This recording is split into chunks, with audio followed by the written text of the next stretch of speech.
Hey everyone, Sir Jellybean here, and we're back with another CallToArms GatesOfHell Hell-Ostfront tutorial, and this time we're talking Beutepanzers, which means German captured tanks from other factions. So these are the French and the Russian one, and they were converted and sometimes even rearmed with German weaponry. So the reason we're going through these, they're on a different line of research tree in Conquest. Now there is one tank that isn't in Conquest, which is this, which is the converted KV1. It's the Pz.Kpfw 756R. The reason I'm including it is in multiplayer and I believe in the campaign at one point. Maybe I'm wrong on that, but I think it will be joined to Conquest soon, so it's interesting to go through. And all of these were captured from the French campaign by the Germans, and some were even armed up with artillery pieces like these Nebelwerfer rockets. So we'll start at the bottom. We're going to go through the pros and cons, the penetration of the weapons, and what's useful. So to start, we have the Pz.Kpfw 38-735F.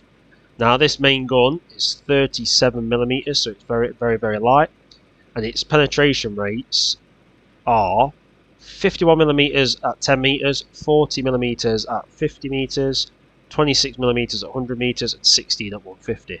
Now the reason, before you think, oh, 51mm, remember most tank engagements will be around 100 meters, which is here, T-34s, which means it is not going to be taking out T-34s. I'll just show you. There is no penetration happening on the T-34. But it can blow the tracks off, or it can do damage to the tracks, but you aren't going to do much. It also has an MG34 machine gun. Now it is a light tank, it's pretty cheap, about 300 manpower. It's got 10 to 40 armour, so it's more heavily armoured than a lot of the German light tanks. Speed wise, 36, not too bad. Obviously it's got 1200 rounds of machine gun ammo, 60 HE, and it had 40 armour piercing altogether. It is a two-man tank as well, which is a bit strange. It's not a bad little tank, but it's not going to be winning many fights, but it's definitely interesting. You have to go down the armoured car line to get to these tanks. But yeah, it's not a bad little tank, but it's, I'd say, comparable to like the Panzer 38, which is the Czechoslovakian one. But still not bad little tank for the early war, and it will put up against like lighter vehicles. Against T-34s and medium stuff, you are going to struggle. Next is the exact same vehicle, with the same gun, same armament, but it has 300mm Nebelwerfer rockets attached to the side. Now, I believe this was done historically because they were basically trying to fit artillery, which is the rockets, and anything that could carry them to provide support to infantry units, and obviously had these tanks knocking around. So the idea was put some Nebelwerfers on them, send them in, and they can be used as support, because obviously the 37mm gun was massively outclassed by near the end of the war, even in the middle of the war. So it made these tanks useful again. Has the same pros and cons of the last thing. Decent-ish armour for a light tank. The only problem with this is to unlock it, you have to also go down the Nebelwerfer line, which means you won't actually unlock it until later in the campaign, but it does provide you with artillery on a quite tough chassis compared to the standard Nebelwerfer. So it could be cool for like a mechanised force if you wanted to bring it. And obviously this thing has the machine gun as well, and the rocket, and the Nebelwerfers are pretty strong, as you can see. You can kind of direct fire them. I'm just going to do it in these buildings. You just can't see it out, but it's very good for like direct firing on targets, as you can see. Done some right carnage there. So yeah, it can be useful as like kind of an assault tank, but I would probably just bring a standard Nebelwerfer, the 6 shots, 30cm one. It's better. Now I believe this tank, which is the Pz.Kpfw 38S739F, was the Char B, or one of the earlier versions of the Char, or that might be the Char B, but these are the heavier. This was a medium French tank. Now it's quite a big tank. It's got a 4.7cm gun, and the penetration on it was, sorry, let me just find it on my notes. 57mm at 10 meter range, 49mm at 50 meter range, 14mm at 100 meter range, 29mm at 150 millimeter range, 150 meter range to say. So it is quite tough, and I did have a coaxial MG as well. Now it's not obviously going to be penetrating T-34s, but you can blow tracks off with it if you hit.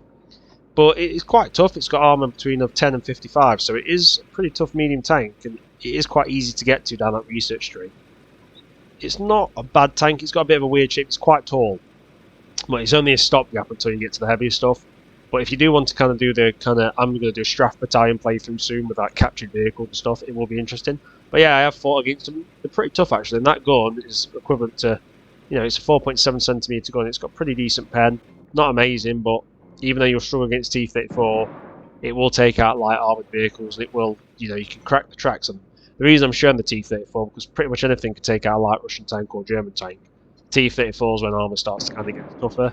As you can see, blasting the tracks off quite effectively. So you can use it with support of infantry and AT. It can be quite effective. I do quite like this tank. and its speed is 40, so it's actually quicker than the light tanks, which is quite good. It's quite nippy, it's not bad. Next we have the Pz.Kpfw 82740F, which I believe is the Char B1. Now this one's a bit interesting. So you've got that standard main gun, which is the 4.7cm, and that is, it's the 740. That has the exact same penetration as the previous tank, which is 57mm at 10 meter range, 49mm at 50 meter range, 40mm at 100 range, 29mm at 150. But it also has, obviously, the correct machine gun, but also a 7.5cm hull machine gun, hull cannon, should I say. As you can see, right on the, let's just click off it a sec, sorry. As you can see there, 7.5cm. Now this is kind of the old style design in tanks, a bit similar to the American M3 Lee, where you had the big massive hull gun, a bit like a World War I tank, big kind of cannon. And it carries 41 standard rounds for the 4.75cm, 30 HE for the 4.7cm, should I say. It carries 7 armor piercing for the 7.5cm and 66 HE. Now, the main gun, obviously not being that strong, is not going to do much, right? We already know the thing. But against the thing, if you fire this, it hits. It can do a bit of damage, but the armor piercing rounds, the 7.5cm, once loaded in, it's pretty slow, is quite tough. And it is a heavy tank. It's 10 to 60 armor, and it's got pretty decent slopes on some of those armors. It's quite, it's decent tank with the Char B1, I believe. And the Germans did struggle with it. They struggled to do it, deal with it on the invasion. So we're just going to fire at this T-34. Now, it's saying it's not going to pen. I've got the one, but it can pen the turret. So there we go. Let's see how much damage it's done. See if we have actually caused any damage to it. So it has. It's damaged the hull, and it has damaged the turret. We'll see if we can finish him off. So it is an option, because it's quite easy. You can get to these quite quickly, so it does bring quite a bit of firepower. Bang. And we've hit him again. And we'll just check, because I can't seem to get the shortcut to work. Yeah, and he's took some damage. The main gun's out. So you would be killing crew with that, which is pretty good, I think. It's not a bad tank. I do quite like it. It is about only 500 manpower as well, whereas the smaller one's about 300. I think the medium tank is about 350 or 400. This is about 500 manpower, so a little bit more than the Panther 3, but actually quite effective. And its speed is 28, which is pretty slow, which is bad. But it's not a bad tank, and you can definitely use that in forces. And if you want to do something a bit different with the Beutepanzer, it's cool. And also, all these tanks also have the German symbols on them, which is cool. So you're not just using captured tanks, so it fits in rather well. And obviously we have the captured KV1, which has the 7.5cm pack, which obviously has a really high penetration. It's the same pack that's in the Panzer 4, so it's 137mm pens at 10 metres, 130 at 50 metres, 131mm at 100 metres, and 108mm at 150 metres. It carries 34 armour piercing composite blast capture, say, 35 HE, 5 APCR, and 5 heat. And obviously it has 3 machine guns. You've got the hull, coaxial, and you've got the rear. I bet that scared a few people watching. But the rear one's actually really useful. I always love the rear machine gun. It's great when enemy infantry's attacking you, you can just go spread. It's a great little tank. Now the main gun's very powerful. Now if this does get added to Conquest, just look at this. You through T-34, it'll go straight through. And anything heavier, let's say maybe not a IS-2, but let's say you come up against the mighty ISU series or SU series of tank, you can easily look at something and just go and detonate it. It does a hell of a lot of damage, completely wrecking it through. Look at that, the scorch mark of where it's gone through. So the Beutepanzers, they do get overlooked quite a lot, and obviously even the weirder ones like this with the Nebelwerfers. And I'll just show you the Nebelwerfers damage on the T-34 because it is quite effective.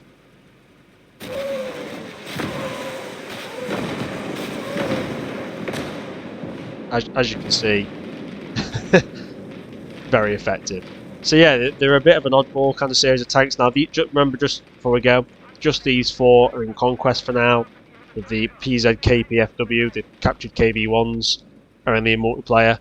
Now, they are in a lot of mods add them, but hopefully Barbed Wire Studios will add them to Conquest soon, because I think it'll really fit in well, and it'll give you a different line to go down instead of having to rush for the Tigers. Anyway, I hope you found the video useful. If you have, like, subscribe, and leave that comment, and I'll see you on the next one. Thanks everyone for watching. Have a fantastic day.